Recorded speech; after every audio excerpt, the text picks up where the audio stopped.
السلام عليكم. اللهم صل على النبي عليه افضل الصلاة والسلام. ازيكم حبايبي؟ عاملين ايه؟ يا رب تكونوا بألف خير. تعالوا بقى معايا نشوف العظمة والجمال والحلاوة دي، حاجة كده فاخر من الاخر. بصوا شكله بيتكلم عن نفسه، ما بياخدش اي وقت.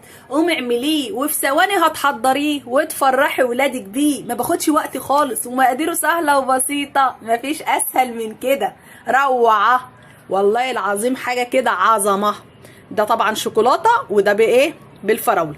وحطي اللي انت عايزاه. بصوا الجمال، بصوا الحلاوه. بس الشوكولاته طبعا لسه سايحه معايا عشان هو سخن، لسه احطه كمان في التلاجة يبرد معايا شويه عشان الشوكولاته دي تمسك، وهيبقى طعمه معاكي زي العسل ما شاء الله. ودايب كده اكنك بتاكلي بيدي فور. حاجه كده عظمه فاخر من الاخر. تعالي بقى معايا من غير كتر كلام، صلى على اللي هيشفع لك يوم القيامه ان شاء الله عليها افضل الصلاه والسلام. تعالي نشوف عملنا العظمه والجمال ده ازاي. يلا بينا يا حلوين، بس حط اللايك وفعلي زر الجرس عشان يوصل لك كل جديد. يلا بينا. تعالوا بقى معايا يا حبايب قلبي نشوف عملنا البسكوت الجميل ده بالمقادير البسيطه السهله اللي موجوده في كل بيت.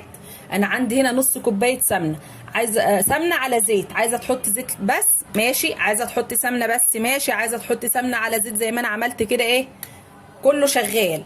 واقل من نص كوبايه السكر، وعندي بيضايه ومعلقتين كبار نشا ومعلقه جوز هند معلقه كبيره، وهاخد معلقه صغيره بيكنج باودر، وعندي فانيليا، وعندي كوبايه ونص دقيق ونخلاه كويس. نجيب الخلاط بتاعنا واحط برضو على الدقيق ده ايه رشه ملح. نجيب الخلاط ونمشي مع بعض ايه خطوه خطوه كده مع بعض عشان ما نتوهش. معايا هنا شفشق الخلاط، هحط فيه السكر حوالي تلت كوبايه سكر، وهنزل بالنص كوبايه سمنه على زيت، وهضربهم الاول كويس في الخلاط، وارجع نحط عليهم ايه البيض. ضربت السمنه مع السكر، هنزل عليهم بالبضايه واحط عليهم ايه رشه فانيليا.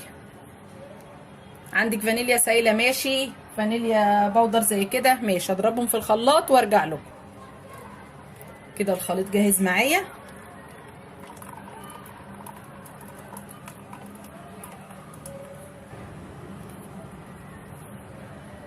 احط معلقتين النشا ومعلقه كبيره جوز الهند، واقلبهم مع بعض. بسم الله الرحمن الرحيم. البسكوت ده ما بتعجنش، يا دوبك بتلم العجينه بتاعته بس كده.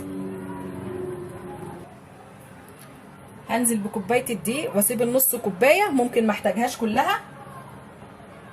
وادي رشه ملح صغيره ومعلقه صغيره بيكنج باودر، وهلم العجينه. هي ما بتتعجنش، بتلميها بس بايدك كده.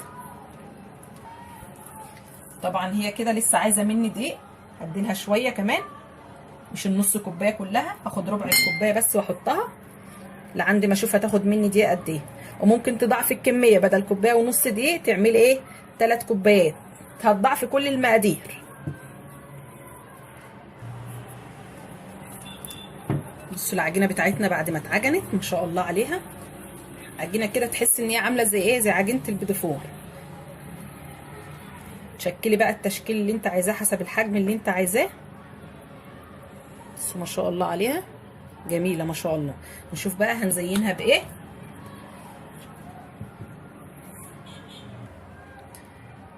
انا معايا هنا ده بياض بيضه، ومعايا سوداني طحنه في الكبه بتاعه الخلاط، المطحنه بتاعه الخلاط، ومعايا جوز هند، ومعايا الصينيه اللي هشتغل فيها اللي هشكل واحط فيها.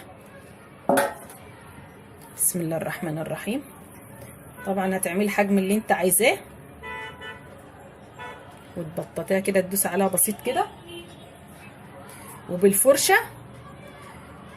هتروحي دهنه وشها ايه بياض بيض، وهتنزلي بيها في السوداني.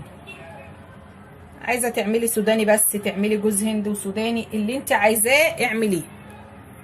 التشكيل والتزويق اللي انت هتحطيه عليها ده يرجع لك انت. اديها دهنه من البيض وانزل في جوز الهند. خلص بقى الكميه وارجع لكم عشان ما اطولش عليكم. كده خلصت تشكيل البسكوت بتاعي، ما باخدش اي وقت. لو جالك ضيوف على غفله في ثواني هتقومي تعمليه. وعايزه تدي الصينيه مسحه زيت، ممكن تديها مسحه زيت الاول قبل ما تحطي العجينه فيها، بس انا عندي هنا هو فيه زبده وفيه زيت، مش محتاج. بص بقى باي حاجه عندك، بس هتعملي له بس ايه حته كده في النص عشان لسه هنزوقه تاني بعد ما يطلع من الفرن. وممكن تسيبيه كده عادي مفيش اي مشكله. طبعا انا سخنت الفرن على درجه حراره 180 على الرف الوسطاني، وهدخله الفرن ما بياخدش 10 دقايق وعلى طول بيبقى جاهز معاك. دخله الفرن بقى ونرجع نكمل الوصفه بتاعتنا مع بعض. بس اوعي تنسي اللايك، اوعي تنسي تفعلي زر الجرس عشان يوصلك كل جديد. حطه بقى في الفرن وارجع لكم. بصوا حبايب قلبي، اللهم صل على النبي، البسكوت بتاعنا بعد ما استوى طالع متحمر من فوق ومن تحت. على فكره انا ما ولعتش الشوايه، جوز الهند احمرت خدت نفس اللون بتاع السوداني وطالع كله لون واحد معايا. هقول لكم على حاجه بقى عشان ايه تعملوها. شفتوا الحته دي بعد ما العجينه رفعت معايا في الفرن دي كانت خلاص اختفت، ما كانتش باينه. جبت المضرب اللي انا كنت بعمل بيه وعملتها تاني كلها كده عشان تديني الشكل ده، عشان لسه ايه هزينها. بس بصوا طالع تحفه ما شاء الله. بس هو طبعا لسه سخن، اسيبه يبرد شويه ونرجع بقى ايه نزوقه مع بعض كده ونقدمه في طبق التقديم بتاعنا. تعالوا بقى نزوقه مع بعض. حابه اوريه لكم الاول القعر بتاعه طالع عامل ازاي. بصوا ما شاء الله، الله اكبر، تحفه. انا بقى عندي هنا ايه شوكولاته، خدت شويه كده سيحتهم على النار او الفرن كان شغال. انا حطيت ايه الكسرولة دي في الفرن كده ساحت ايه والبسكوت بتاعي بيستوي، ورحت حاطه لها معلقه كبيره لبن عشان تديني القوام الجميل ده. اروح عامله ايه،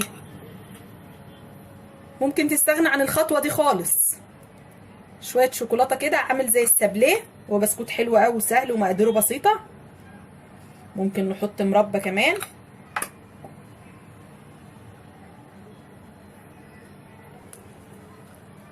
وكده خلصنا البسكوت بتاعنا بعد ما حطينا عليه الشوكولاته وحطينا عليه مربى فراوله او مربى مشمش، مربى تين، اللي انت عايزاه اعمليه.